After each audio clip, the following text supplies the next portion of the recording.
dagaal xoogan oo baraha bulshada ku dhex maray dhalinyaro ka socday dhinaca ra'iisul wasaarihii hore ee Soomaaliya Maxamed Xuseen Rooble iyo abwaanad Naciimo Qorane ayaa jab xoogan lagu gaarsiiyay dhalinyaradii ka socotay garabka Rooble waxaana dagaalkaasi ku adkaatay abwaanad Naciimo Qorane.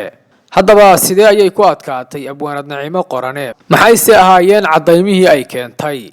sidoo kale waxaan barnaamijkan idinkula wadaagaynaa cadaymaha shakhsiyaad waaweyn oo madax la yaqaano ah oo qayb weyn ka qaatay gudbinta waraaqo been abuur ah oo sheegaya inay dhimatay abwaanad Naciimo Qorane, sidaas darteedna loo baahan yahay in page-keeda la xayiro. muuqaalkan ayaad ku daawan doontaan cadaymahaas oo faahfaahsan. si fariinteenu meel dheer u gaadho, like saar muuqaalkan una sii share garee asxaabtaada, follow soo dheh page-keena Dahraan TV si aad noola janqaado. mahadsanid.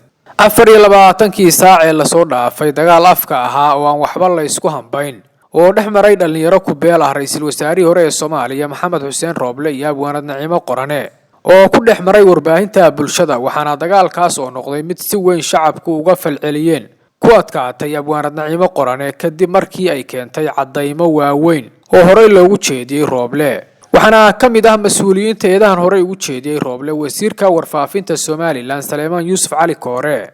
wiilka ra'iisul wasaaraha ah sheeganaya wuxuu ka shaqaysan jiray Hargeysa. maxamed Kaahin oo wasiirka arrimaha gudaha ayaa Hargeysa ka caydiyay markii loo adkeysan waayay corruption-kiisii iyo wuxuu hay'adda ku hayay.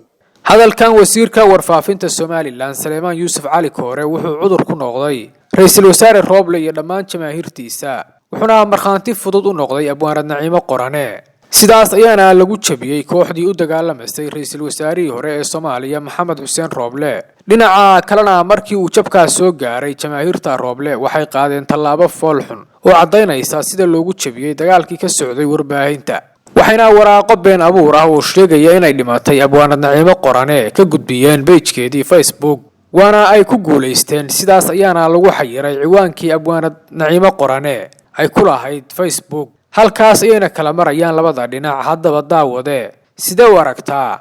yaase ku adkaaday dagaalkan? qaybta commentiga nagula wadaag fikirkaaga, siina gudbi muuqaalkan.